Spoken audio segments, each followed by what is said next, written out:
He had $75 million in his hands. And the first thing he did was kick his own mother out of the house.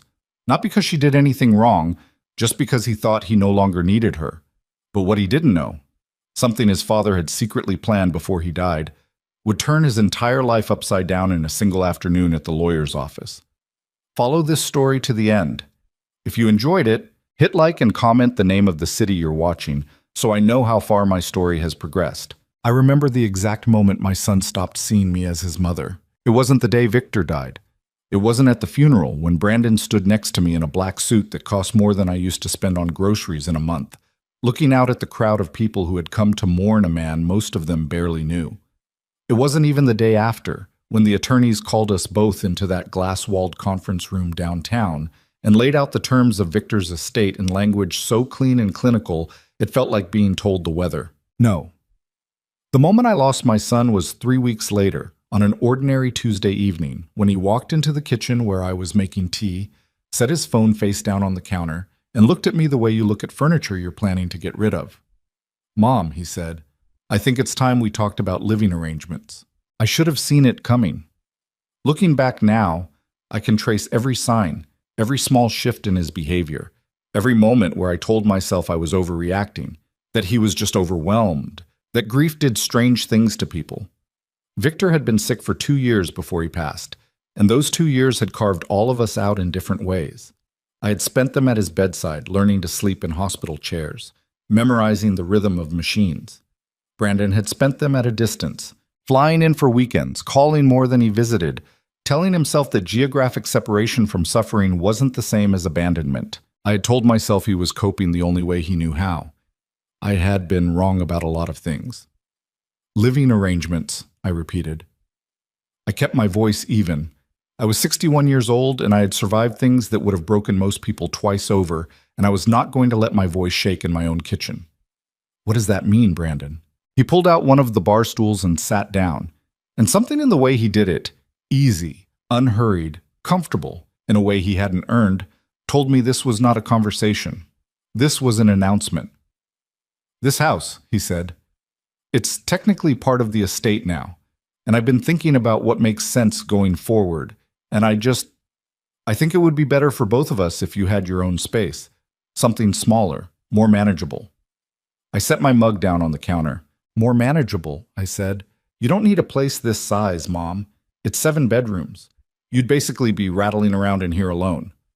"I've been rattling around in here alone for 2 years," I said, "while your father was dying. I managed." Something flickered across his face. Not guilt. Not quite. More like mild impatience. The expression of someone who has already decided how a conversation is going to end and finds the journey there tedious. "That was different," he said. "How was it different?" "Because Dad was here, or at least the situation was different. Things have changed now. I'm going to be using this house more. I have people coming through, business stuff. It would be easier if I wasn't here." He didn't say yes. He didn't have to. I looked at my son for a long moment. This boy I had carried, delivered at 3 in the morning during a February snowstorm, nursed through ear infections and nightmares, and a broken collarbone when he was 9. This boy I had driven to debate tournaments and stayed up late helping with college applications, and called every Sunday for 15 years no matter where either of us was. This boy whose father had loved him with a fierceness that bordered on fear, the fear that Victor always had, privately, that Brandon might not be strong enough for the world. I thought about that fear now. I thought about how right Victor had been. "All right," I said. Brandon blinked. He had been prepared for a fight. I could see it in the slight tension in his jaw, the way his hands were loosely braced on the edge of the counter, ready to push back. "All right," he said. "I'll start looking at apartments this week." I picked up my mug and walked out of the kitchen, and I did not cry until I was in my bedroom with the door closed, sitting on the edge of the bed that Victor and I had shared for 34 years, listening to the house breathe around me. Let me tell you about Victor Hale. People who knew him from the outside, from the financial press, from the investor conferences he attended, from the profile pieces that appeared in business magazines every few years, knew him as a self-made man, ruthless when he needed to be, brilliant with numbers in a way that bordered on intuitive, like he could feel where money wanted to move before anyone else could see it. He had built his first company at 26 with a borrowed $10,000 and a handshake agreement with a man he had met on an airplane. And by the time he was 40, he had turned that into a portfolio worth more than most people would see in 10 lifetimes. What those profiles never captured was the other half of him. The man who made pancakes on Saturday mornings and got the proportions wrong every single time. Who was constitutionally incapable of throwing away old newspapers. Who cried at nature documentaries but refused to admit it. The man who wrote me a letter every year on our anniversary. Not a card, a letter, pages sometimes. Because he said cards were lazy, and I deserved better than lazy. He was also, if I'm honest, a man with a complicated relationship with his own success. Victor had grown up with very little. Not dramatic poverty, not the kind that makes for neat origin stories, but the grinding, invisible kind. The kind where there's food, but never quite enough. Where you wear your brother's old clothes and pretend you don't mind. Where you learn early that money is not neutral, that it does things to people, warps them, exposes them. He never forgot that, not through any of it. The money is just a tool, he used to say. We'd be lying in bed late at night, that particular darkness that makes people honest, and he'd say it almost to himself, like a reminder.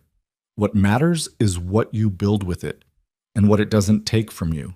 He worried about Brandon. He loved him completely. That was never in question. But he worried. He saw in his son the same hunger he had felt in himself at that age, that desperate wanting, but without the years of scarcity that had taught Victor to be careful with it. Brandon had grown up comfortable, safe, insulated from consequences in ways that Victor blamed himself for, privately, in those late-night conversations I was privileged to be part of. I gave him too much, he said once. This was maybe a year before he got sick, before either of us knew what was coming. I wanted him to have everything I didn't, and I think I may have made a mistake. He's still young, I said. He's 28. That's still young. Victor was quiet for a moment. I hope you're right, he said. I really do.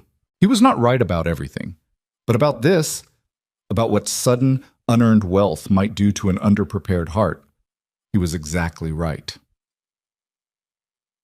The apartment I found was in a decent neighborhood about 12 miles from the estate. 2 bedrooms, a small balcony, a kitchen that got good morning light. It was nothing like the house I'd spent 30 years in, but it was clean and quiet, and it was mine in the way that nothing in that estate had been mine in the weeks since Victor died. Because in those weeks, I had felt myself becoming a guest in my own home, something to be tolerated rather than welcomed. Brandon helped me move in a perfunctory way. He arranged for a moving company, which was generous, and he showed up for the first 2 hours before a phone call pulled him away, and he didn't come back. I didn't call him. I unpacked my own boxes, put my books on the shelves in the order I wanted them, hung Victor's photograph on the wall next to the window where the light would fall on it in the afternoons. My friend Maggie came to help. She brought food and wine and exactly the kind of practical, unsentimental support I needed, which was her particular gift. You know what I think? She said, sitting on the floor surrounded by newspaper-wrapped dishes while I figured out where to put them. I'm sure you'll tell me. I think Victor knew this might happen. I looked at her. The way he talked about Brandon, she said, even before he got sick. He loved that boy, but he wasn't blind, Evelyn. He saw what he saw. I didn't answer. I put a bowl on a shelf and took it down again because the shelf was too high. He must have made arrangements, Maggie said. Victor wasn't the kind of man who left things unprotected. I thought about that conversation as I drove home from my first meeting with the estate attorneys 3 days later. Maggie, it turned out, had no idea how right she was. The attorneys had called me separately from Brandon, which I noticed but didn't comment on. The firm was called Whitmore and Associates, and their offices were on the 42nd floor of a building downtown that had the quiet, hushed quality of serious money. Thick carpet, original art on the walls. The particular silence of a place where people came to talk about large numbers in low voices. The attorney I met with was a woman named Catherine Drummond. She was in her mid-50s, precise and measured in that way of people who spend their careers in rooms where imprecision has consequences. She had clearly worked with Victor for years. I could tell by the way she talked about him. not with the careful blankness of professional distance, but with something quieter and more genuine underneath. She set a document on the table between us and folded her hands. "Mrs. Hale," she said, "I want to explain to you directly what your husband arranged, because I think it's important that you understand the full scope of it." I sat down. What Catherine Drummond explained to me over the next 2 hours changed everything I thought I understood about my own situation. Victor had not simply left an inheritance. He had constructed something far more careful, far more deliberate, a structured trust established years before his death, into which the full $75 million of his liquid estate had been placed. The trust was ironclad. It had been written and rewritten and stress-tested by some of the best estate attorneys in the country, because Victor had not trusted luck or good intentions or the probability that everything would be fine. He had trusted architecture. He had trusted mechanism. And the mechanism had a single point of authority: me. "You have complete discretionary oversight of all distributions," Catherine said. "Brandon can request funds, he can petition, he can make his case, but no disbursement above a threshold of $5,000 can occur without your written approval." I stared at her. "Victor was very deliberate about this," she continued. "He anticipated his words, which he asked me to share with you, that the inheritance might arrive before the wisdom to use it well. He wanted you to be the protection against that possibility." "Does Brandon know?" I asked. "He's been told the general terms of the trust. He knows it's structured. He does not yet know the full extent of your role." I sat with that for a moment. Outside the window, the city moved and breathed, indifferent. "And you're telling me now," I said, because you needed to know before he came in tomorrow," she said simply. "And because Victor felt you had a right to understand what he was asking of you before it became relevant." Before it became relevant. As if it weren't already. As if I hadn't already been handed my own walking papers by the boy this trust was designed to protect from himself. I did not go home directly after that meeting.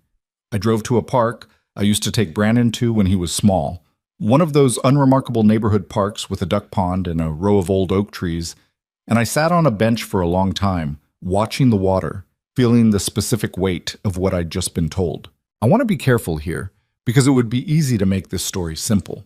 To say that I sat on that bench and felt vindicated or triumphant or even just relieved.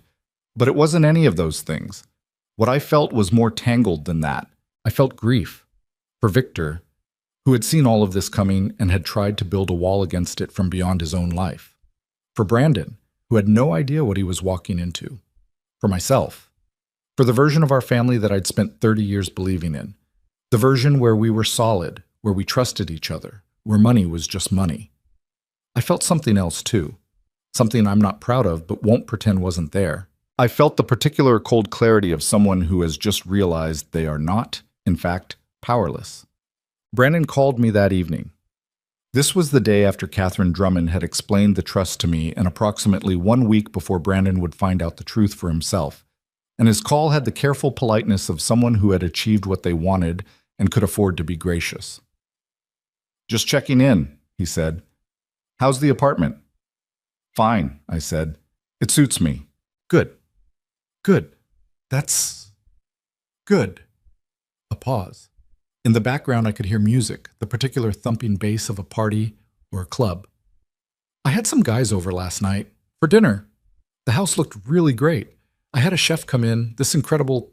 Anyway, it was nice." "I'm sure it was," I said. "Mom, I know this transition has been hard, but I really do think this is going to be better for both of us. More freedom, you know? You can do what you want. I can do what I need to do with the house. It's just..." "Brandon," I said. "Yeah, I'm fine," I said. "I really am. You don't need to explain anything to me."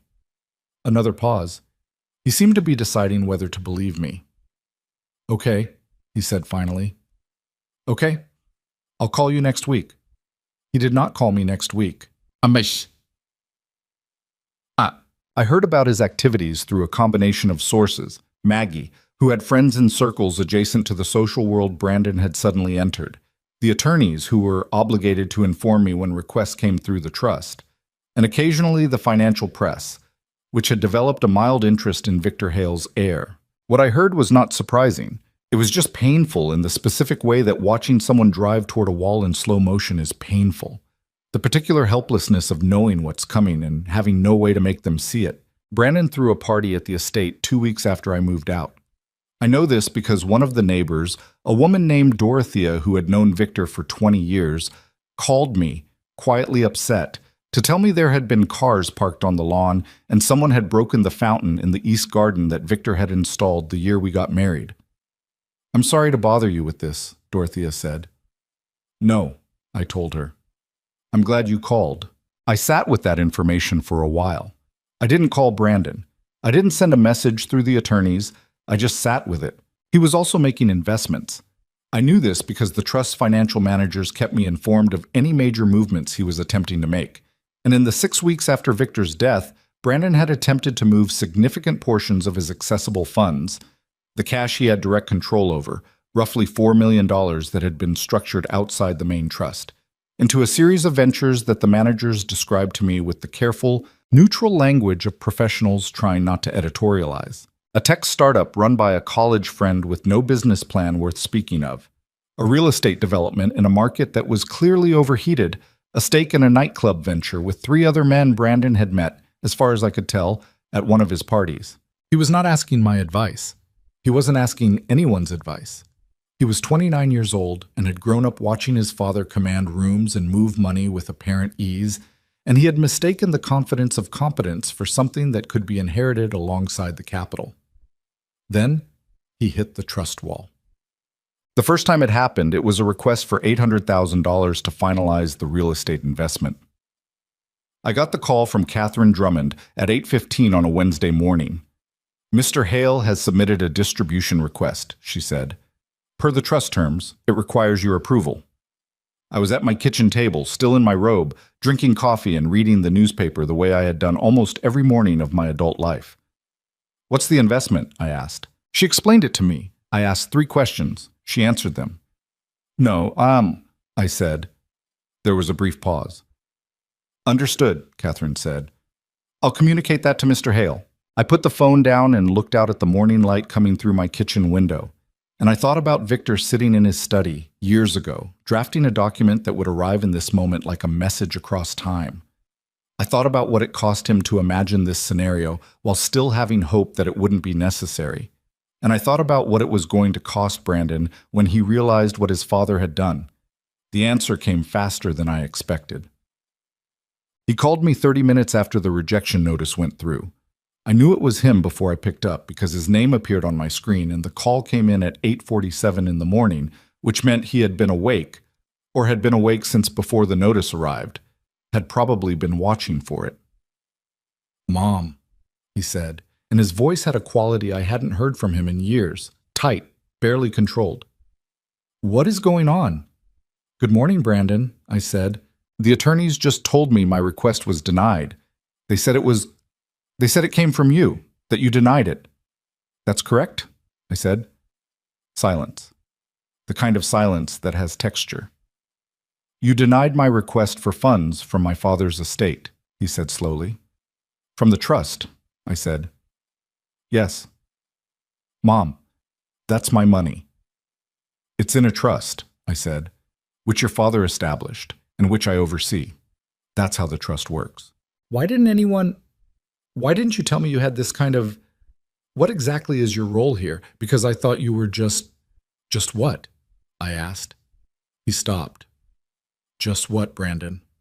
Another silence, longer this time. "I thought it was more straightforward," he said finally. "Your father was a careful man," I said. "He was not straightforward about anything he cared about protecting." "So what? You're just going to... You get to decide when I can access my own money? You get veto power over my investments?" "Over distributions above a certain threshold, yes," I said. "I strongly suggest you read the trust documentation in full. Catherine Drummond can walk you through it." "Mom, good morning, Brandon," I said. "I hope you have a good day." I ended the call and sat for a moment in the quiet of my apartment, coffee in hand, sun on the table, and I thought, "Victor, you extraordinary man. You saw all of this, all of it, from the very beginning." What happened next came in waves. Brandon went to the attorneys directly, as I knew he would. He demanded a meeting, multiple meetings.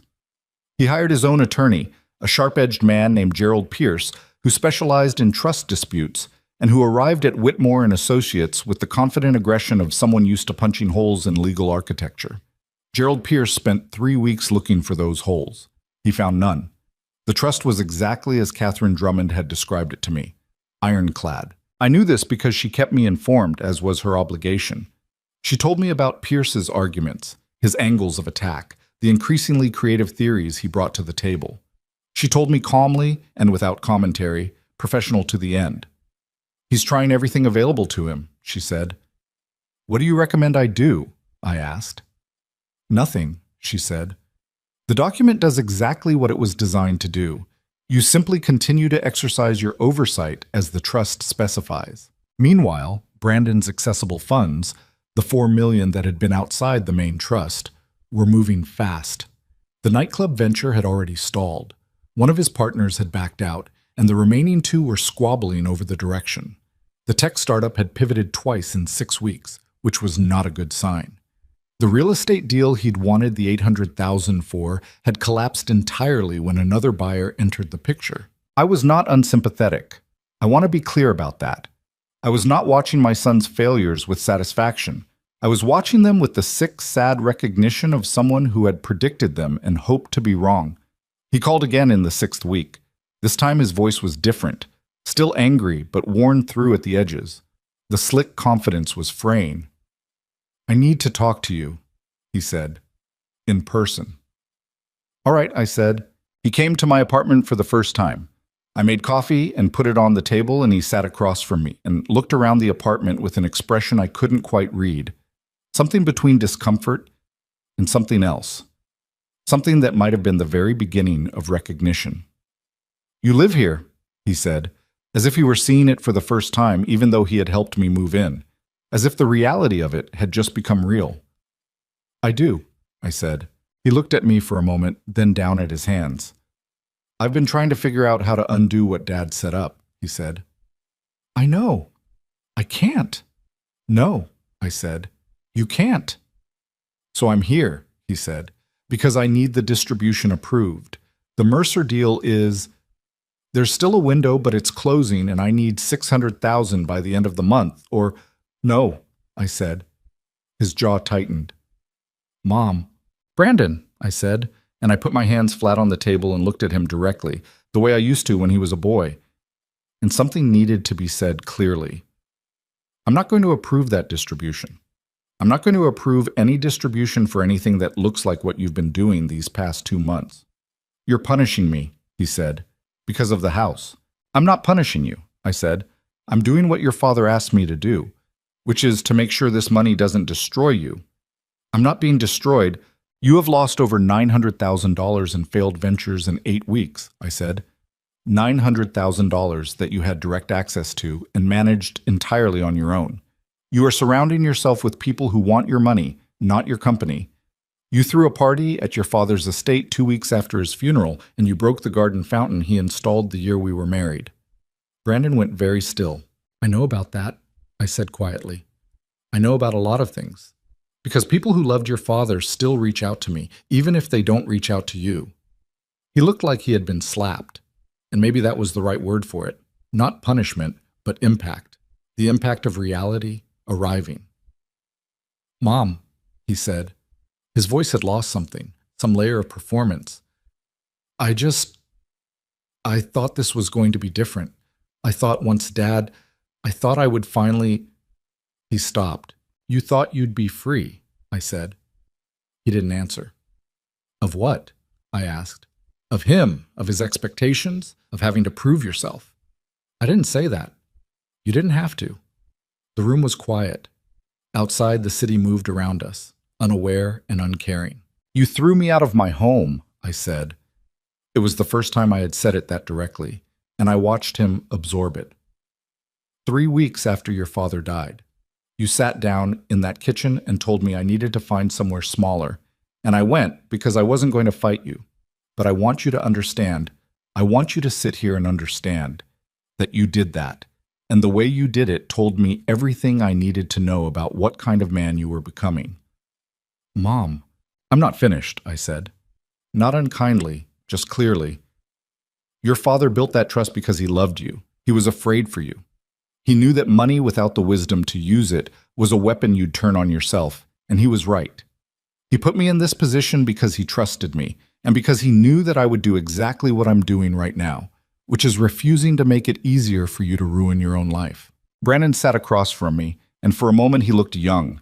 Not the 29-year-old who had thrown parties in his dead father's house, but the boy he had been before all of this, before the money, before the grief, before whatever story he had told himself about what inheritance meant and who he was owed. What do I do? He said. It was the first honest thing he had said to me in months. First, I said, you stop looking for ways to break the trust. It cannot be broken, and the time you spend trying is time you're not spending on anything useful. I wrapped my hands around my coffee cup. Second, you get an actual financial advisor. Not a friend, not someone you met at a dinner, a professional. You sit with them and you learn to understand what you have and what it actually takes to protect it. And the distributions? The distributions, I said, are going to stay where they are until I see evidence that you can make decisions worth supporting. He looked at me. Something in his face was working, some internal machinery engaging that might have been going unused for a long time. That could take... Yes, I said. It might. That's the point. He left an hour later. He didn't thank me. He was still too angry for that, still too bruised by the collision with reality. But as he walked out the door, he paused for just a second with his hand on the frame, and he looked back at me with an expression that was hard to name. Not gratitude, not yet, but something that was beginning to turn in that direction, like a compass needle finding north for the first time in a long time. Dad really planned all of this, didn't he said. Not quite a question. Your father planned everything he cared about, I said, and he cared about you most of all. Brandon was quiet for a moment. Then he walked out into the afternoon, and I sat alone in my small apartment with my coffee going cold and Victor's photograph on the wall and the particular, exhausting weight of being the wall between someone you love and their own worst self. I did not know then how long it would take. I did not know how many more moments like this were ahead of us. How many rejections, how many arguments, how many mornings I would sit at my kitchen table and ask myself if I was doing the right thing, if Victor had been right to trust me with this, if there was a version of this where it all went differently. But I knew one thing. I was not going anywhere. Not this time. Not... The weeks after that conversation moved slowly. The way time does when you're waiting for something to break, and something always breaks eventually. You just never know which direction it'll fall. Brandon did hire a financial advisor. I found out not because he told me, but because Catherine Drummond mentioned it in passing during one of our weekly check-in calls. The way she mentioned most things. Neutrally, without comment, like someone reading the weather. Mr. Hale retained a financial consultant, she said. A firm called Prescott Advisory. They have a solid reputation. That's something, I said. It is, she agreed, with the measured warmth of someone who had seen enough of these situations to know that one right decision meant very little on its own.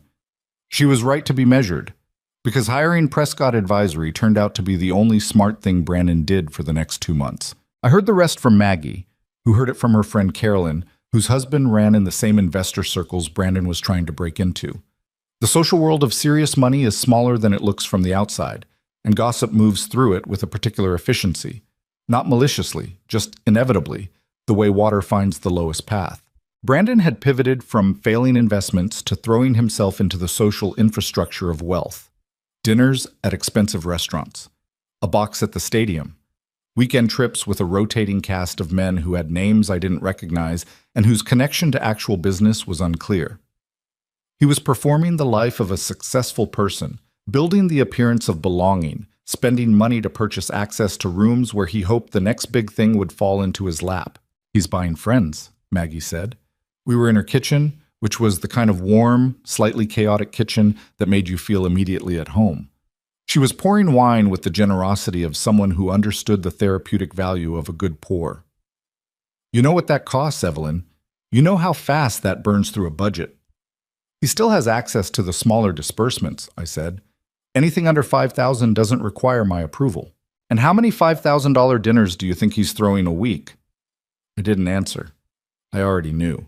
The money outside this trust, the $4 million he'd started with, was down to somewhere around 2.3 by this point. I knew this because Prescott Advisory had, in a show of either transparency or careful positioning, sent a summary to Catherine Drummond's office, which had then been forwarded to me. The math was not complicated.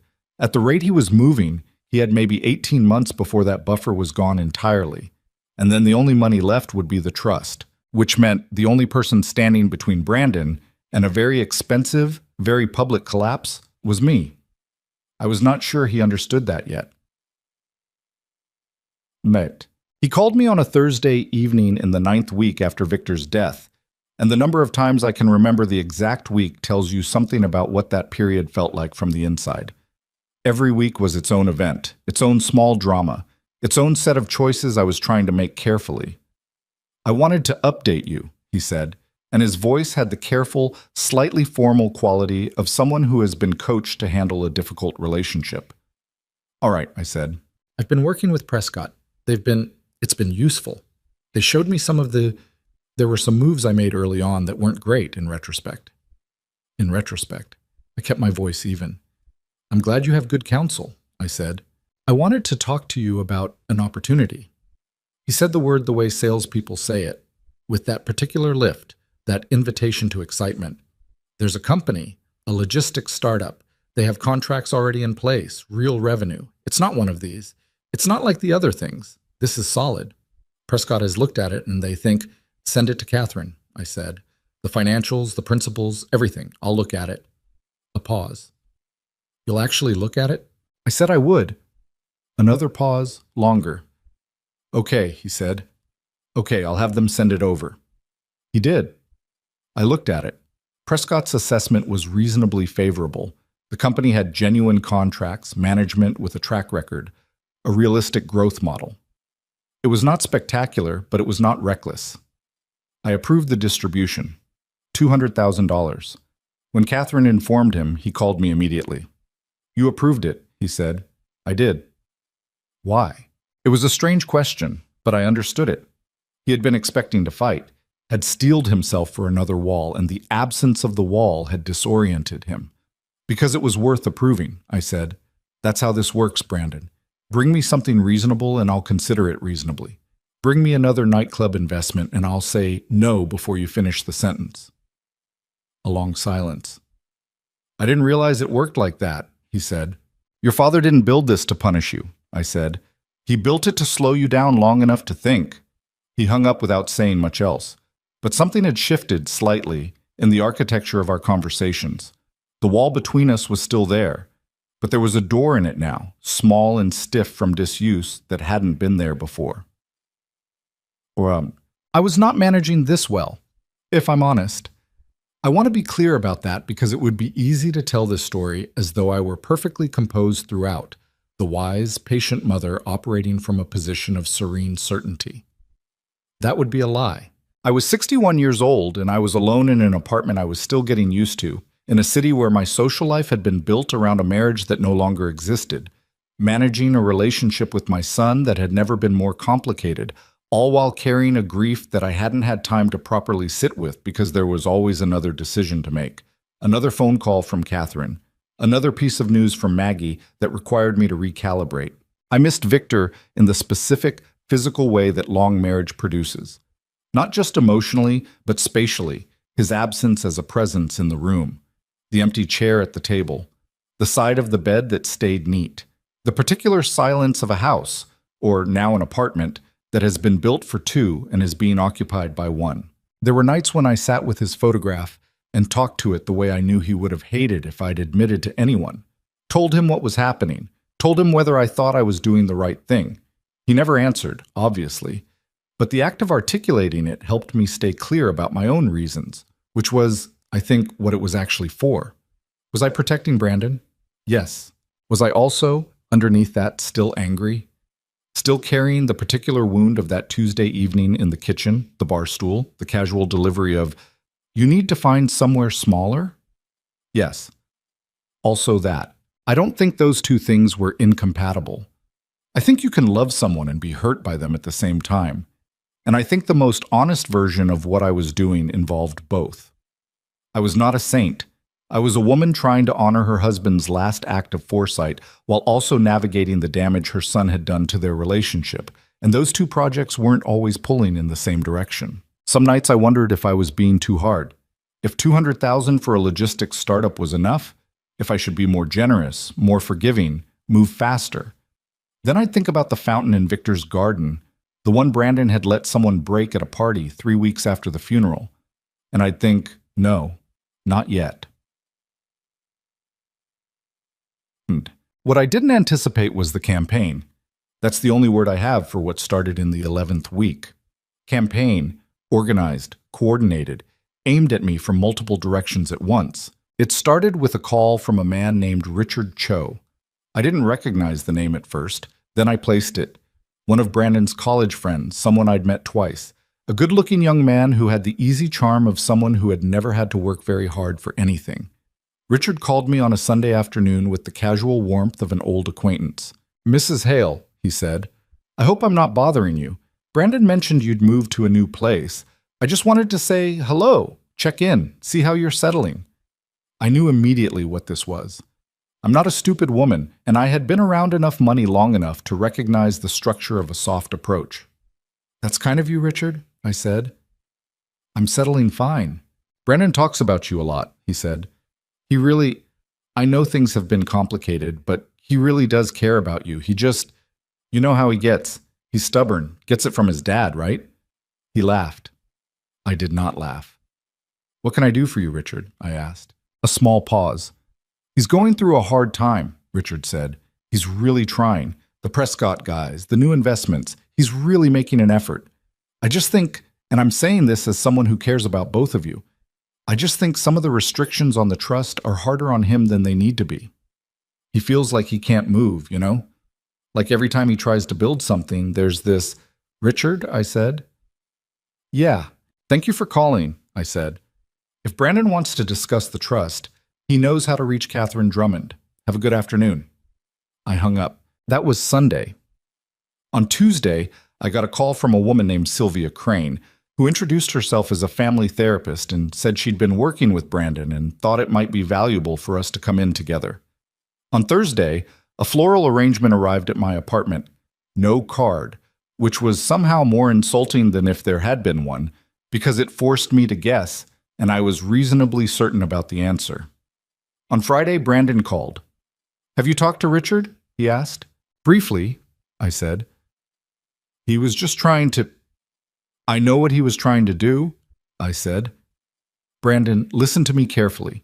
You sent people to make your case for you, a friend to appeal to my emotions, a therapist to make me feel like the obstacle, and flowers to soften the ground. That is not how you talk to your mother, and it is definitely not how you talk to the person who controls your financial future." Dead silence. That's not... "Is that what happened? Or is it not?" I asked.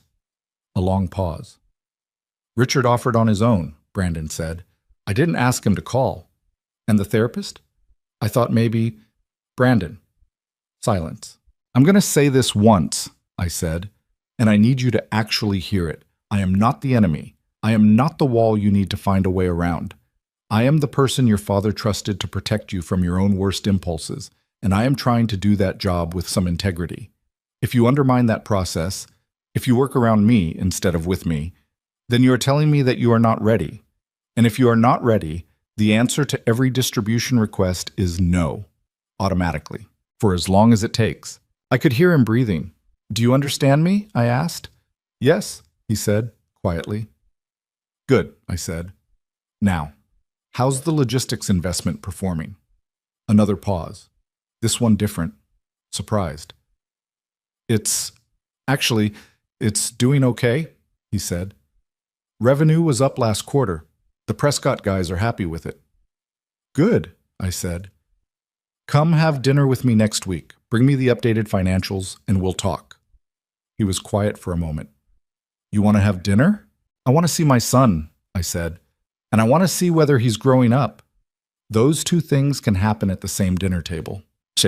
He came on a Wednesday. I cooked. Nothing elaborate, just the pot roast I'd made since before he was born, the one he'd always requested for his birthday. He noticed. He didn't say anything about it directly, but I saw him look at the pot on the stove when he walked in, and something in his face went briefly soft before he caught it. We sat down and he spread the Prescott reports across my kitchen table, and I looked at them properly, the way Victor would have, not performing scrutiny, but actually applying it, asking the questions that mattered.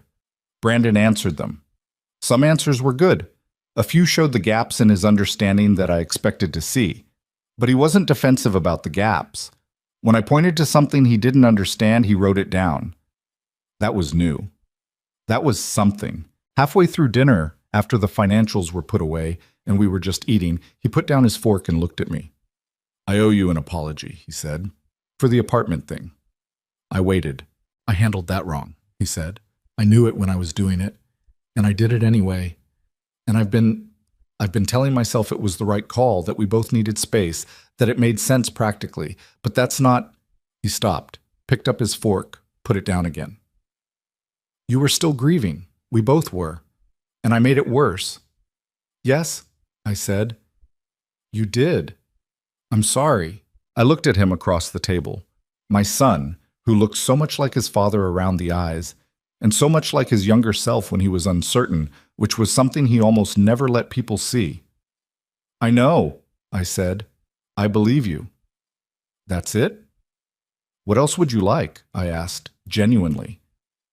I don't know, he said. A bigger reaction, maybe.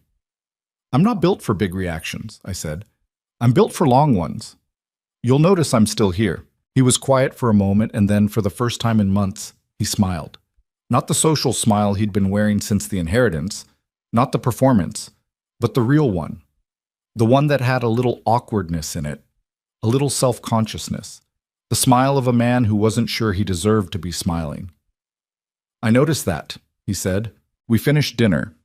He helped clear the plates, which he used to do as a kid, and had apparently not forgotten how to do, though somewhere in the past year he'd let himself forget that he knew. We talked for another hour about nothing particularly significant, about the logistics company, about a book he'd started reading because one of the Prescott advisors had recommended it, about the neighborhood I lived in and a coffee shop down the street I'd started going to on weekday mornings. He left at 9. At the door he hugged me, not the brief, obligatory hug of recent months, but a real one, the kind where you actually feel the weight of the other person. I held on to it for a moment, then I let him go. I stood in the doorway after he left, listening to the elevator, and I thought about what Victor had known and what I was slowly learning, that this was not going to be fixed in a conversation, or a dinner, or an apology, no matter how genuine, that there was still a long road ahead of us, full of tests Brandon hadn't yet faced, and lessons that could only be learned by actually failing and getting back up. The apology was real. The dinner was real. The hug at the door was real. But I had learned to be careful with real things. Real things could become something else when the pressure changed. I had seen it happen once already. I was not going to let myself forget that. And so even as I felt something begin to ease, some small tightening in my chest that had been there since that Tuesday evening in the kitchen, I kept it carefully, held it at the right distance. Because the thing about loving someone who has hurt you is that forgiveness and trust are not the same thing. Forgiveness you can give freely. Trust you rebuild one weight-bearing moment at a time. Brandon had given me one real moment tonight. 1. We were going to need many more before this was finished. The dinner became a habit, not every week. Brandon wasn't consistent enough for that yet, and I wasn't going to pretend the wounds between us had healed faster than they had. But every 2 or 3 weeks, he'd show up at my door, sometimes with the Prescott reports, sometimes without. And we'd sit at that kitchen table and eat and talk, cautiously at first, then less cautiously as the months moved forward. He still had the tendency to perform, to present the best version of whatever was happening rather than the honest one, but I was learning to wait him out. If I sat quietly long enough, the performance would run out of material and the real thing would surface underneath. That was progress. Slow, imperfect, real progress. What I wasn't prepared for was how fast everything else would deteriorate around the edges of it. The first sign came from Catherine Drummond on a Tuesday morning, delivered in her usual measured tone, which I had come to understand was not natural composure, but professional discipline. The practiced steadiness of someone who had learned to deliver difficult information without the delivery becoming the story. "I need to inform you that Mr. Hale has begun talking to a second legal team," she said. "A firm called Vantage Legal. They specialize in contested trust arrangements." I set down my coffee. "He's going back to court?" "Not yet. At this stage it appears to be exploratory, but Vantage has a particular reputation for finding procedural vulnerabilities in trust documentation. They're more aggressive than Gerald Pierce was." I thought about the dinner 2 weeks earlier, the pot roast, the apology, the hug at the door. "Thank you for telling me," I said. "I thought you should know before it became something else," she said. I sat with the phone in my hand for a long time after we hung up. Outside my window, the morning was gray and flat, the kind of sky that couldn't decide between rain and not. I thought about what it meant, whether it meant he was running both tracks simultaneously, the dinners and the legal challenge, keeping me warm while his attorneys looked for the lock to pick, or whether he'd started this process before the dinners and hadn't known how to stop it, or whether there were two Brandons operating independently, the one who was trying and the one who was still angry enough to fight. All three of those possibilities were true to some version of him I recognized. I didn't call him. I waited. He called me 4 days later, and the moment I heard his voice, I knew he knew that I knew. There was a quality to it, careful, slightly braced, that wasn't there in our better conversations. "I wanted to talk to you about something," he said. "Go ahead," I said. There are some people I've been consulting with about the trust structure, about whether there are any aspects of it that might be worth reviewing." I didn't say anything. Not to challenge it, necessarily. More to understand it fully, to see if there are any... "Brandon," I said. "Yeah." "Is this the version where you tell me, or the version where you hope I don't know yet?" A long pause. "How long have you known?" he asked. "Long enough," I said. "Who are these people? Vantage Legal?" Another pause. Longer. "Yes." "All right," I said. "I'm not going to pretend I'm not disappointed. Because I am. I'm going to ask you directly. Were you planning to keep doing this? The dinners, the conversations, all of it, while your attorneys looked for a way to cut me out?" "It wasn't like that," he said. "I started that process before. We weren't in the same place then that we are now, and I didn't know how to stop it without it looking like like you were admitting you'd been doing it," I said. He didn't deny it. I pressed my hand flat against the counter and breathed steadily. "Call them off," I said. "Mom, call them off," I said again, "or I will instruct Catherine Drummond to flag every distribution request as under legal review, which means nothing moves for as long as the challenge is active. Nothing. You understand what that means practically? That's not... You can't just..." "I can," I said. "Read the trust documentation, the one you've apparently had Vantage Legal studying. Read the section on contested proceedings." Silence. "Call them off," I said for the third time. "Not because I'm threatening you.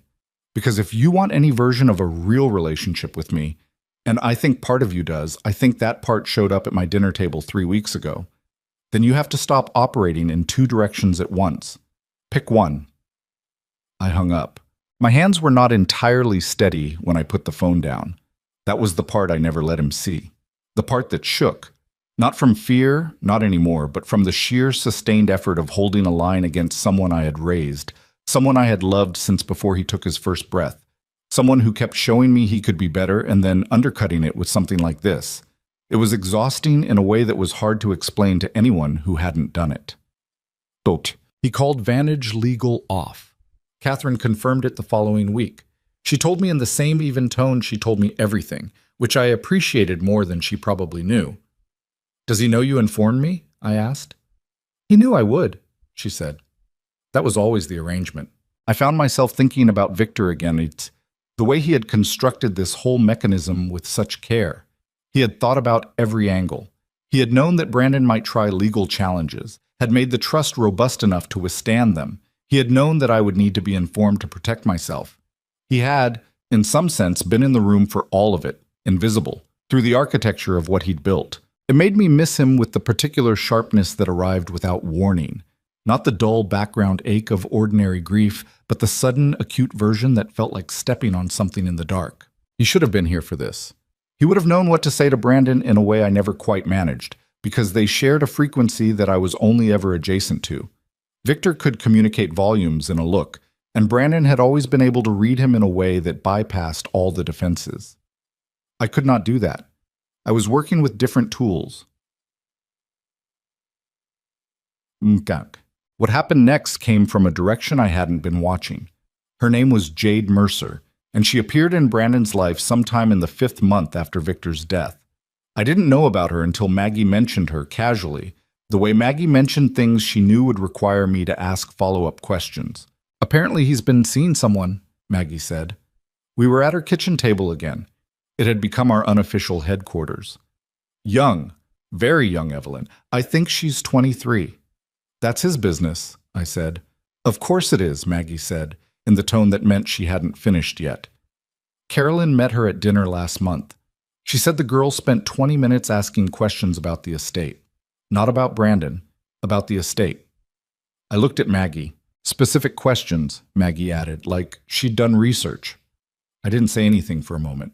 I thought about what it meant to be 29 years old with a public inheritance and a lifestyle built on the performance of wealth, and what kinds of people that tended to attract.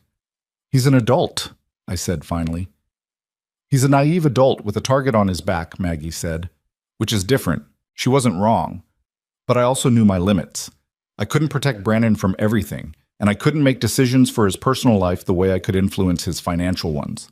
The trust covered money, not relationships.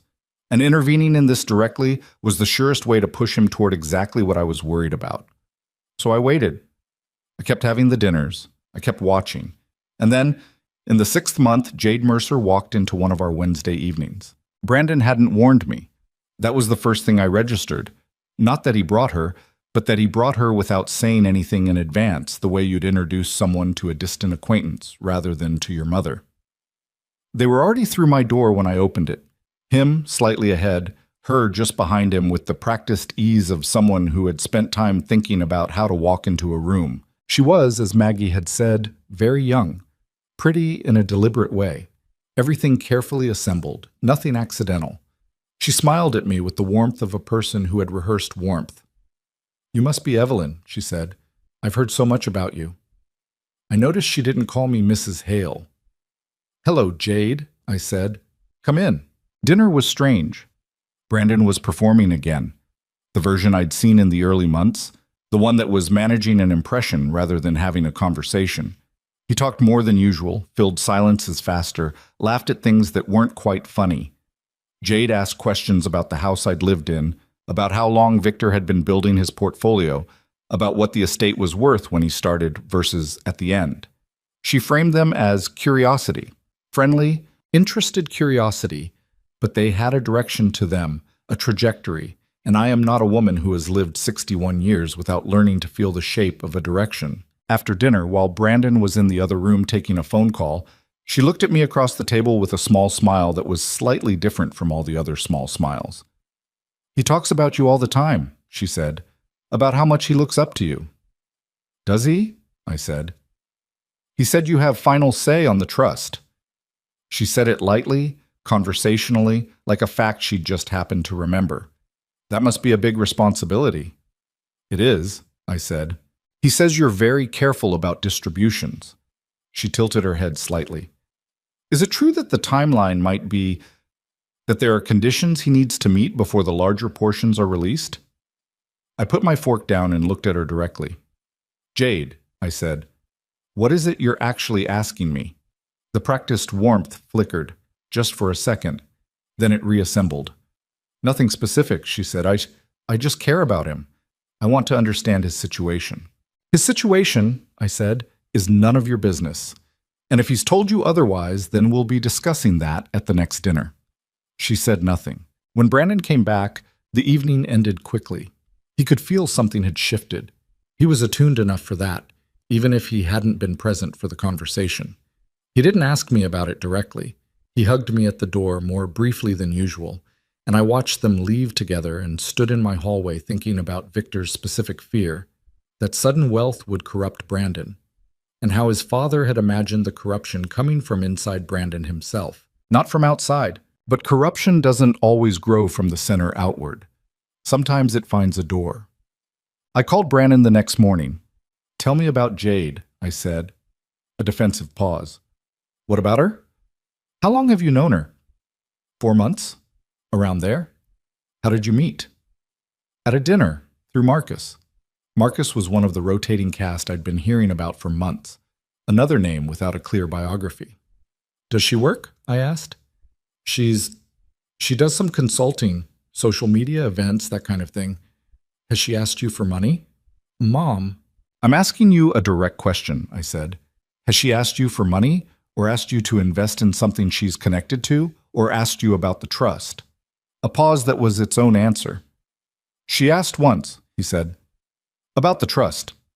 I told her the basic structure. "The basic structure," I repeated. She was just curious. It came up naturally. "Brandon," I said, and I tried to keep my voice level, tried to keep the frustration from sharpening it into something that would make him defensive rather than honest. "She asked me about it at dinner last night. While you were out of the room, she asked about distribution timelines." Silence. "She said she cares about you," I said. "Maybe she does. I don't know her well enough to say, but I want you to be careful about what you share and with whom and why. Because you are 29 years old with a public inheritance and a lifestyle that makes you visible, and not everyone who appears in that visibility is there because of who you are." "You think she's using me," he said. Flat. "I think you're not asking yourself the question hard enough," I said, which is different. He didn't respond to that. We talked for a few more minutes about nothing important, and then the call ended and I put the phone down and went to wash the dishes from the previous night's dinner and tried not to think too hard about how much further down the road we still had to go. The Jade situation resolved itself over the following month, not through any dramatic confrontation, but through the particular entropy of a relationship that has no real foundation. It simply ran out of momentum. Brandon mentioned her less, then not at all. When I asked carefully, he said they had stopped seeing each other. "Why?" I asked. A pause. "She kept asking about things that weren't her business," he said. "I didn't say I told you so. I didn't feel it either." There was no satisfaction in watching him learn a lesson this way, through experience rather than foresight, because the lessons that come through experience always cost something you can't get back. "I'm sorry," I said instead. "That's a hard thing to realize about someone." "Yeah," he said, "it is." And then because he was still himself and still had a way to go, he said, "I was thinking, now that I have more bandwidth, I want to talk to you about a new opportunity with the logistics company. They're looking at expansion and—" I almost laughed. Almost. "Send it to Catherine," I said. "Already did," he said, and that somehow was the most hopeful thing he had said in months. Not the apology. Not the dinner. Not the acknowledgement about Jade. The fact that he had sent it to Catherine without being reminded, without me having to explain the process again, without the argument. He was starting to understand how things worked, not just the mechanics of the trust, but the deeper mechanism, the one his father had built not in documents and legal language, but in the expectation that one day, given enough resistance, enough consequence, enough time, his son might actually begin to learn. I looked out my kitchen window at the afternoon light. It was a better day than the one before it. That was enough, for now. It was enough. Time does something strange when you're living inside a difficult situation. It compresses and stretches simultaneously. Certain weeks feeling like they lasted months, certain months gone before you registered them passing. By the time a full year had moved through since Victor's death, I had to actively reconstruct the timeline in my mind to believe how much had actually happened inside it. The logistics investment had done well. Not spectacularly. This was not the kind of story where everything turns around clean and fast, but solidly, in the way that boring, well-managed businesses tend to do well when someone is actually paying attention. Brandon had stayed involved. He'd attended quarterly meetings, asked the right questions, learned the language of revenue and margin and operational cost in the specific way you only learn it by sitting in rooms where real consequences are attached to the numbers. I approved 2 more distributions over that first year. Both were smaller amounts, both tied to clear business purposes, Both came through Catherine with documentation that showed Brandon had actually read what he was signing. Progress was the wrong word for it. Progress implied forward momentum in a single direction, and what we were actually doing was more like learning to walk on unstable ground. 2 steps forward, and then a stumble. Then 2 more steps. The stumbles still happened. I want to be honest about that.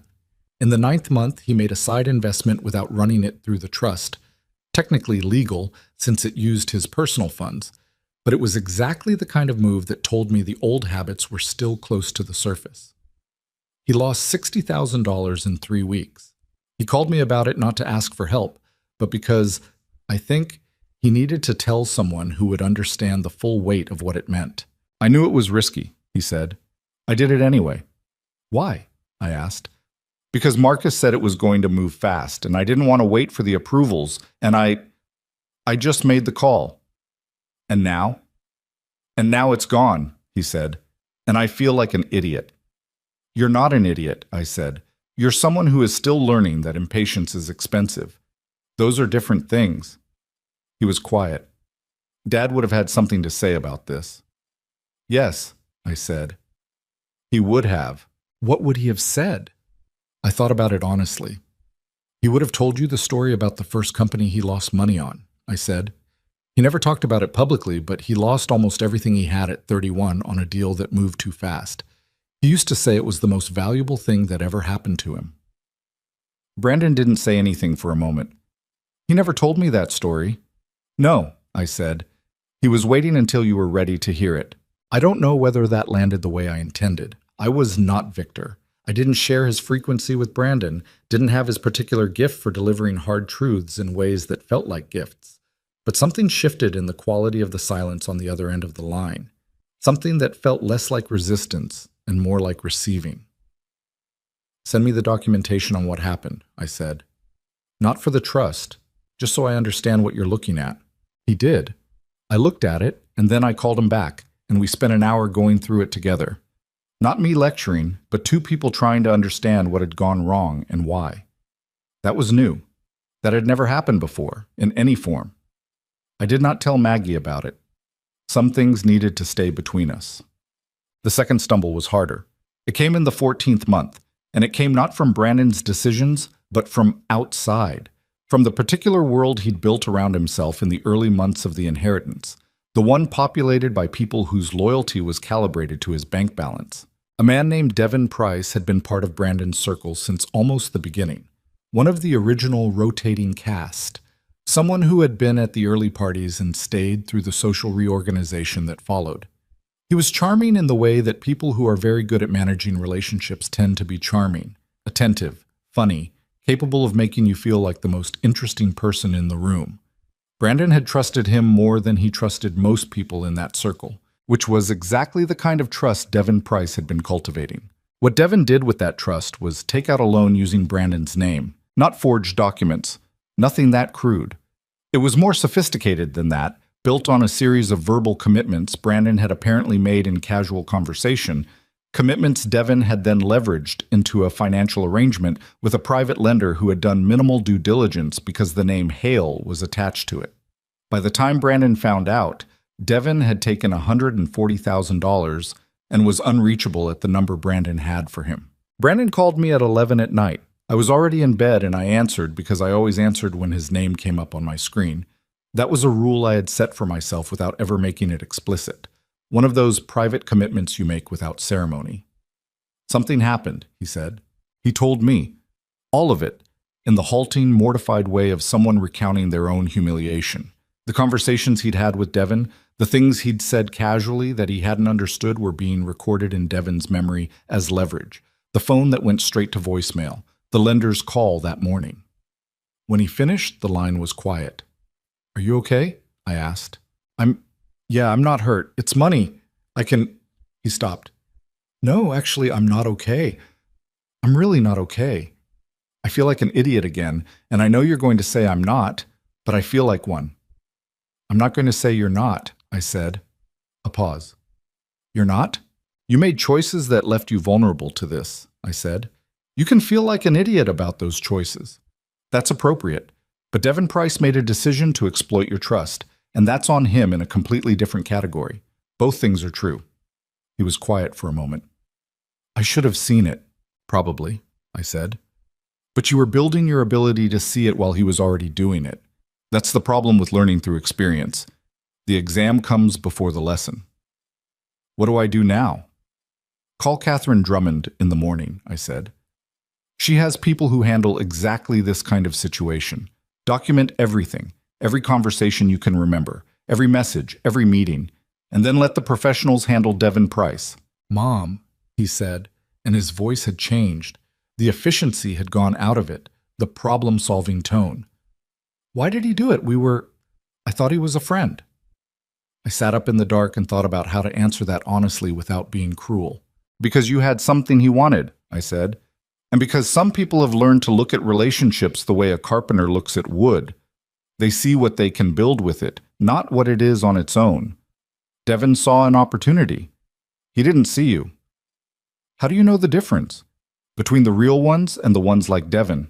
Time, I said. Mostly time. The real ones are still there when you have problems, not just when you have money. You look back at 18 months and you ask yourself, who showed up when things were hard and who disappeared? A pause. Who do you have an answer for? He was quiet for a long moment. You, he said. That's about it. I didn't have an immediate response to that. It landed somewhere deep, in that place where you keep the things that are too significant for quick reactions. Then you're starting to understand something important, I said. The Devin Price matter was resolved over the following 2 months through a combination of legal action and the particular efficiency of people who deal with financial disputes professionally. Brandon didn't recover all of it, but he recovered most of it. More importantly, he handled the process himself. He sat in the meetings, he made the decisions, he didn't ask me for approval or guidance beyond that first phone call. He managed it. When it was over, he came to dinner, and he looked different, harder in the places where he'd been soft, and softer in the places where he'd been performing hardness, like something had been rearranged inside him into a more honest configuration.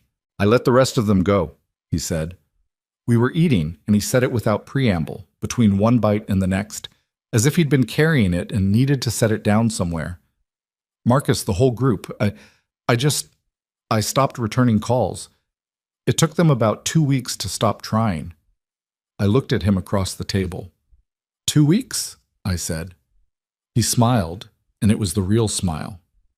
I know, he said. I kept thinking, if they actually cared, it would take longer than 2 weeks. What did you do with the time? I asked. Worked mostly. The logistics expansion is moving. I've been in a lot of meetings. He pushed food around his plate. It's strange. I used to feel like work was what you did when you weren't doing something better.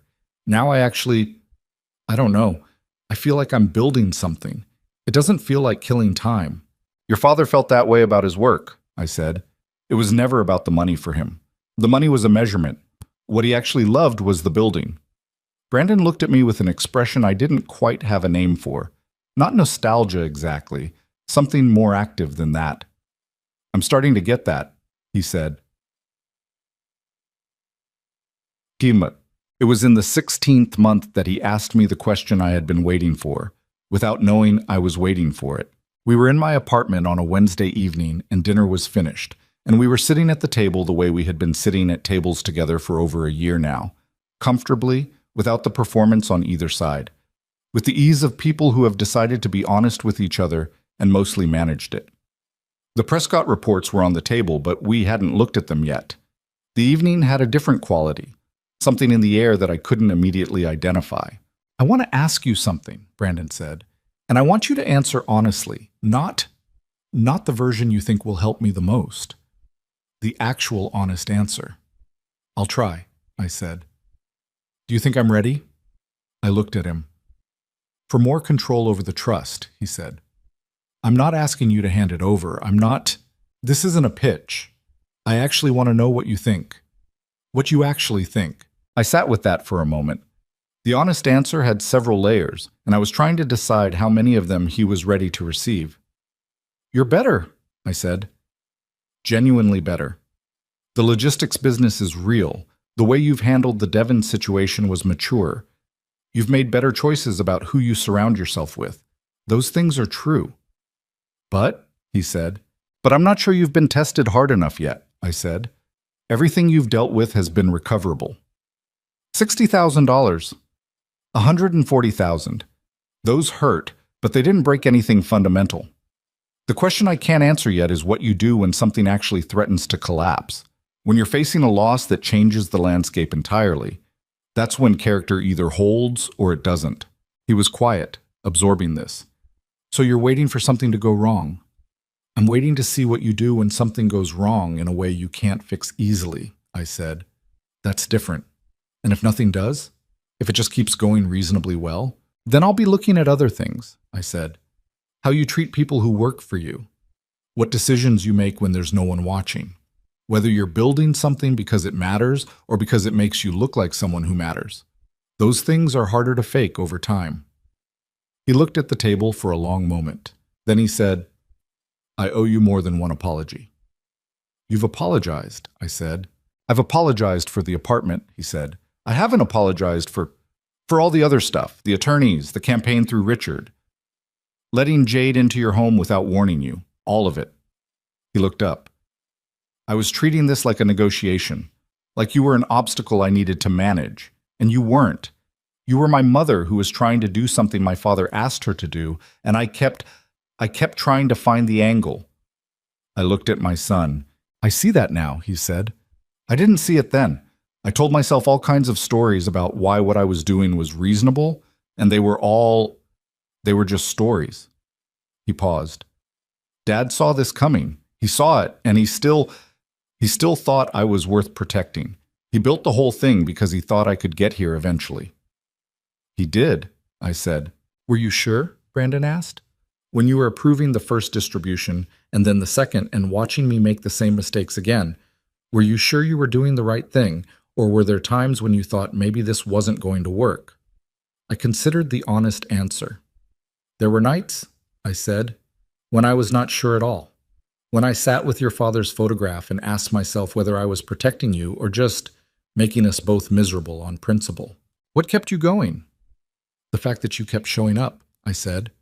Even when you were angry, even when you were trying to fight the trust and having dinners with me at the same time, you kept showing up, and I figured as long as you were still in the room, there was still something to work with. He was quiet for a long time. Then he said, I'm glad you didn't give up on me. And I thought about all the nights I had sat alone in this apartment with my coffee going cold, all the phone calls from Catherine that had required me to hold a line I sometimes wanted to drop, all the mornings I had woken up and made myself keep going. Not because I was certain, but because certainty was a luxury I couldn't afford, and commitment was the only thing I had instead. I'm glad too, I said. We sat at the table in the quiet of the evening, and outside the city moved through its ordinary night, and for the first time in 16 months, I felt something that wasn't quite peace. We were still too far from the end for peace, but was in the same family as peace. Something like the first real breath after a long time of breathing carefully. But I was not naive. I had been doing this long enough to know that the moment you start feeling like the hardest part is over is precisely the moment you need to stay alert. Because the hardest parts rarely announce themselves. They arrive quietly, from the direction you stopped watching. And there was still the question of the trust itself, the final phase, the real decision, the moment Victor had designed this whole mechanism to arrive at eventually. That moment was coming. I could feel it the way you feel weather before it turns, a pressure in the air, a change in the quality of the light. Brandon had asked me whether he was ready. I had not answered him fully, because the full answer required something I hadn't yet seen. It required the thing that would test him in the way I'd described, the real test, the one that couldn't be passed on preparation alone. And I did not know yet what that test would look like. I only knew it was coming. The test arrived on a Tuesday. Of course it did. The worst things in my life had a habit of arriving on Tuesdays, that ordinary, unremarkable day that catches you with your guard down precisely because nothing ever seems to happen on a Tuesday. Catherine Drummond called me at 7:40 in the morning before I had finished my first cup of coffee And the fact that she was calling this early told me everything I needed to know about the weight of what she was carrying. "Evelyn," she said, and she had never once called me by my first name in 2 years of weekly calls, which is how I knew before she said another word that this was different. "I need you to come in this morning. There's a situation with the logistics company that requires your immediate attention." I was in her office by 9. What she laid out across the next 40 minutes was this: the logistics company Brandon had invested in, the one that had been his first real success, the foundation of whatever confidence he had rebuilt over the past year and a half, was facing a serious contractual crisis. Their largest client, a regional distribution network that represented roughly 40% of their revenue, had discovered an accounting irregularity in the company's financial reporting. Not fraud, the auditors were clear about that. It was a classification error made by an outside firm, but significant enough that the client had triggered a review clause in their contract and frozen payments pending resolution. The company needed bridge financing to cover operations while the review proceeded. Without it, they would miss payroll within 6 weeks. If they missed payroll, the operational team would begin to leave. If the operational team left, the contracts collapsed, and the company with them. The bridge financing required a capital injection of $1.2 million. And Brandon, sitting across from me in Catherine's office, he had arrived 15 minutes after I did, quiet in a way he hadn't been quiet in months, a white around the edges kind of quiet, was asking the trust to provide it. "I know what this looks like," he said. He was not performing. That was the first thing I registered. There was no pitch in his voice, no angle, no management of my impression. He looked like a man who had slept badly and knew he was out of easy options. "I know you're going to wonder if I'm panicking, if I'm just trying to protect an investment because I don't want to lose it." "Is that what's happening?" I asked. "Part of it," he said. Honest. The old Brandon would never have said that. "Part of it is, yes, I don't want to lose it. But the bigger part is that there are 43 people who work for this company, and they did nothing wrong, and they are going to lose their jobs because of a paperwork error that their own accounting firm made, and I can stop that from happening." I looked at my son across Catherine's desk. "Walk me through the numbers," I said. He did. He had brought everything: the auditor's report, the client's review documentation, the company's cash flow projections, the Prescott advisory assessment which had been prepared, I noticed, before he called me, meaning he had gone to them first rather than coming to me cold. He knew the numbers. Not the broad strokes, but the details. Operating costs per week, the specific terms of the review clause, the timeline of the resolution process, what happened to the contracts if the company stabilized versus if it didn't. He had done the work. He had sat with it, understood it, and then come to me. I asked him hard questions. He answered them. When he didn't know an answer, he said so and pointed to where the information was in the documentation rather than guessing. Twice I pushed him on assumptions that seemed optimistic, and he adjusted them in real time, recalculating without defensiveness, following the logic where it went rather than where he wanted it to go. When we finished, Catherine excused herself for a few minutes on the pretext of checking something, which I understood was her way of giving us the room. Brandon and I sat across from each other in her quiet office. "Tell me something," I said. "If this company folds, if I say no, and you lose this investment, what happens to you?" He thought about it. I could see him actually thinking, not reaching for the answer that would sound best, but genuinely sitting with the question. "I lose the money," he said, "which I can. It hurts, but it doesn't break me. The trust is still intact. The personal funds I have left are manageable." He paused. "I lose 2 years of work. Something I actually built from the ground up, or close to it. That's harder." "And the 43 people?" "They lose their jobs through no fault of their own," he said. "And I have to live with knowing I could have done something about it." "That bothers you more than the money," I said. It wasn't a question. "Yeah," he said, "it does, and 6 months ago I don't think it would have." I looked at my son for a long moment.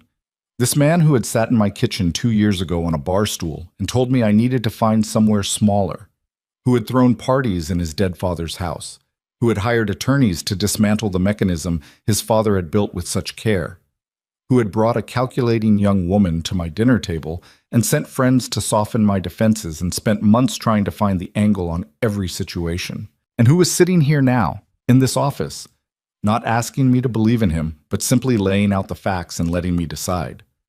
Who had done the homework before asking? who had thought about 43 strangers before he thought about himself. I need until tomorrow morning, I said. He nodded. No argument, no push, no attempt to accelerate my timeline. He just nodded and stood up and picked up his jacket. At the door he paused. The same pause, the same doorframe moment that had been happening since the very beginning of this, and I wondered if he knew it, if he understood that he always stopped at the door when something real had just happened between us. Mom, he said, whatever you decide, I mean it. Whatever you decide is the right call. He left. I sat in Catherine's office and asked her to come back in, and we talked through the legal and financial dimensions of what I was considering, and she told me everything she knew without telling me what to do, because that was who she was. I drove home in the early afternoon and sat at my kitchen table with Victor's photograph on the wall in the light, and I talked to him the way I still did sometimes, privately, in the quiet hours. Is this it? I said. Is this the thing you were waiting for? He didn't answer. He never did. But I had learned, over 2 years of doing this without him, that I didn't always need him to answer. I had learned to hear in the silence the echo of everything he had ever told me when he was still here to say it. The money is just a tool. What matters is what you build with it, and what it doesn't take from you. I approved the distribution the next morning. The accounting review resolved in 11 weeks. The client reinstated the contract. The company stabilized. Payroll was met. None of the 43 people lost their jobs. By the end of the quarter, the bridge financing had been partially repaid from company cash flow. Brandon called me the day the final resolution came through. He was in his car. I could hear the background noise of city traffic. And he was crying, quietly, in the way men cry when they're trying not to and can't quite stop it. It worked, he said. They just confirmed it. The contract's back. Everything's... It worked. I sat down at my kitchen table. I know, I said. Catherine told me this morning. 43 people kept their jobs, he said. Yes, a silence, the traffic noise, his breath unsteady at the edges.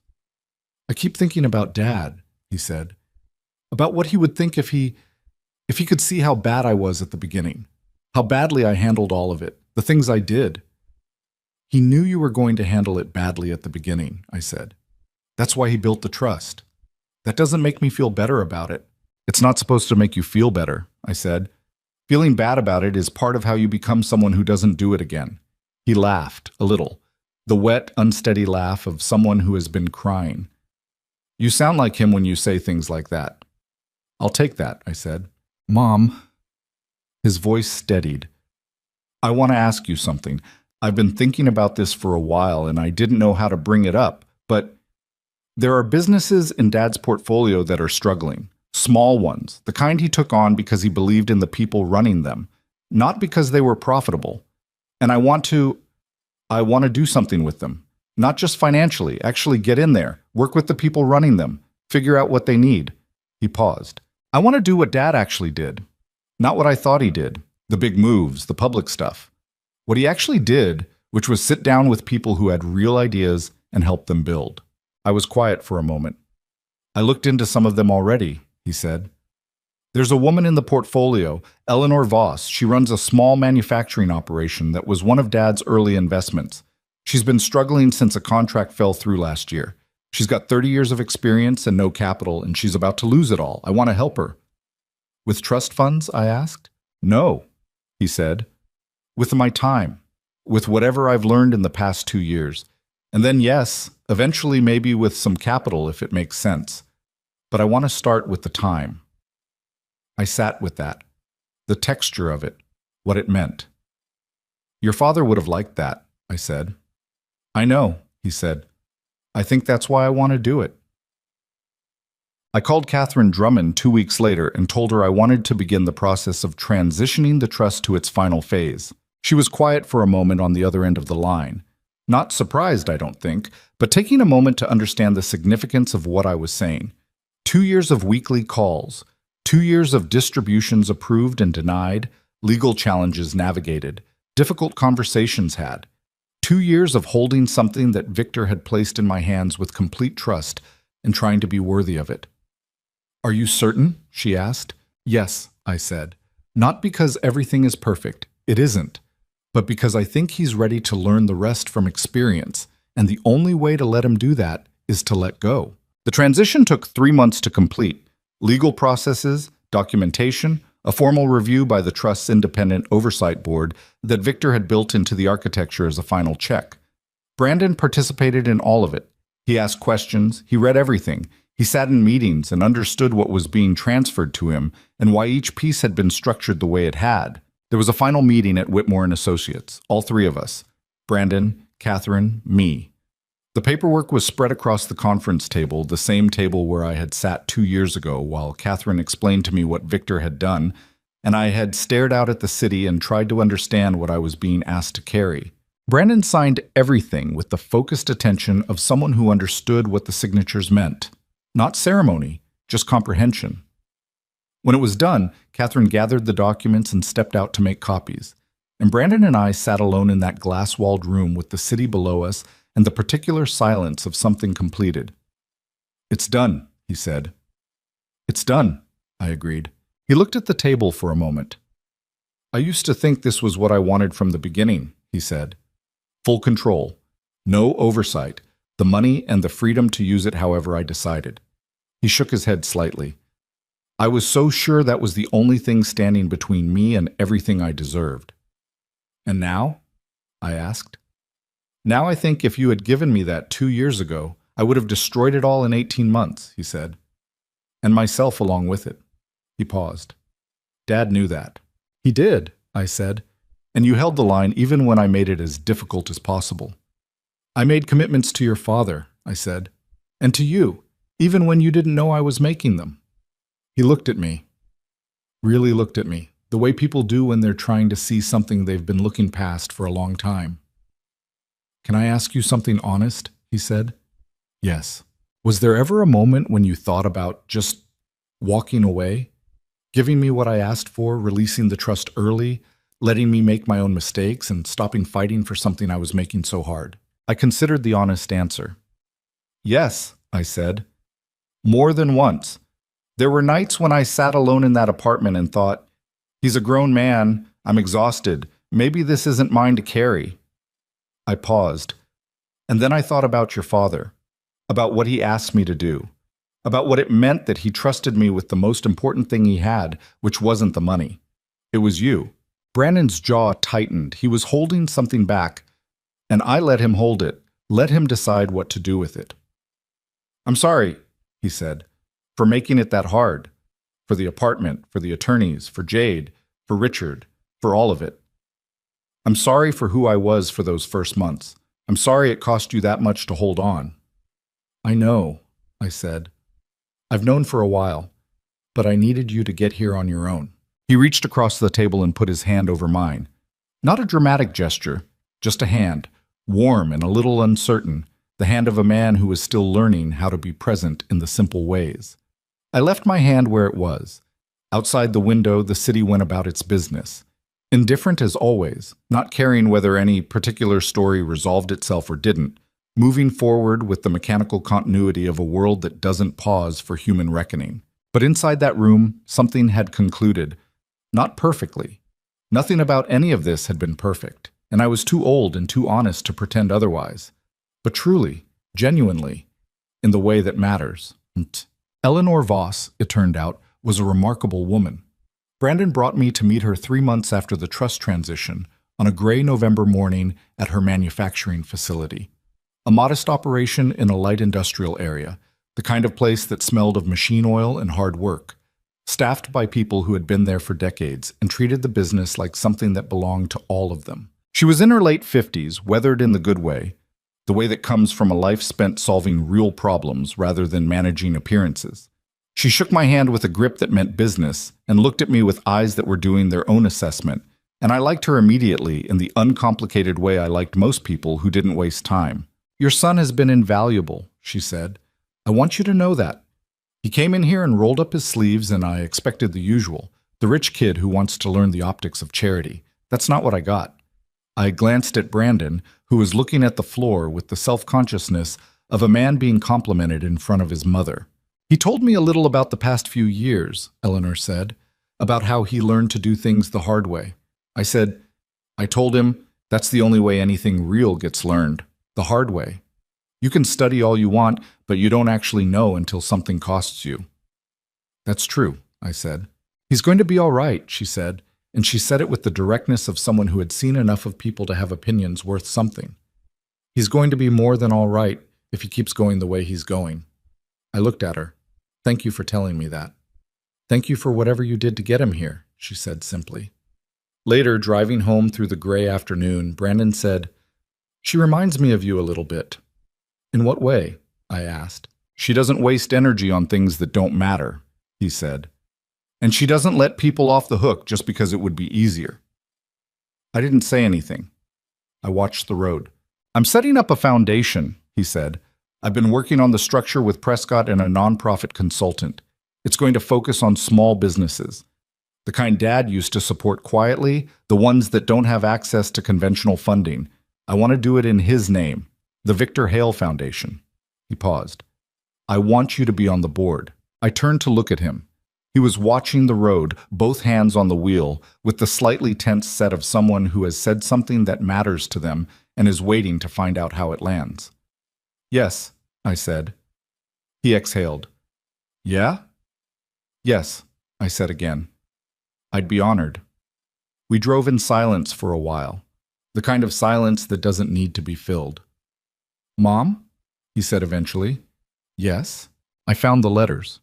He said it quietly, carefully. Dad's anniversary letters. There were 2 I hadn't seen. They were in a box in the study that I hadn't gone through yet. One of them talked about you, about why he trusted you the way he did. He paused. He said you were the only person he had ever known who could love someone completely and still tell them the truth. He said that combination was rarer than money and worth more than anything he'd ever built. I looked out the window at the passing city. My eyes were wet, and I didn't try to stop that. I was 63 years old, and I had earned the right to cry in a moving car when my dead husband said something true about me from beyond his own life. "He was generous," I said. "He was right," Brandon said. We didn't say much after that. We didn't need to. Some things that have been long and hard and real don't require a closing statement. They simply arrive at their end, and the arrival is its own eloquence. I think about Victor's trust differently now than I did when Catherine first explained it to me. In the beginning, I thought of it as a mechanism, a legal structure, an instrument of protection, something built from the outside to contain a problem. And it was those things. But it was also something else, something I only understood fully once it was over and I could look back at the whole shape of it. It was an act of faith, not in a system, not in a document, in me. Victor had looked at everything he knew about his son and his wife and the world they would have to navigate without him, and he had decided that the best protection he could build was not a wall, but a person. That the most important thing he could leave behind was not money or legal architecture, but a choice, my choice, made over and over again across 2 years of difficult mornings and exhausting evenings. To hold on when letting go would have been so much easier. He trusted me to know when to say no, and when to say yes, and when to sit in a car on a gray November afternoon and let my son tell me that his father had seen me clearly, and let that be enough. I have learned things from this that I could not have learned any other way. I have learned that love is not soft. Real love, the kind that actually serves someone, is the hardest thing there is. It requires you to watch someone you care about walk into walls and not pull them back, because the only way they'll stop walking into walls is if they feel the impact themselves. It requires you to hold a line when every part of you wants to just give in, to make it easier, to buy peace with your own comfort. I have learned that dignity is non-negotiable, that the moment you let someone, even someone you love, especially someone you love, treat you as less than you are, you have not made peace. You have just postponed the damage. I should have established those limits long before Victor died. I waited too long. I told myself it was love when sometimes it was just avoidance, and there is a difference. I have learned that wealth without character is not a gift.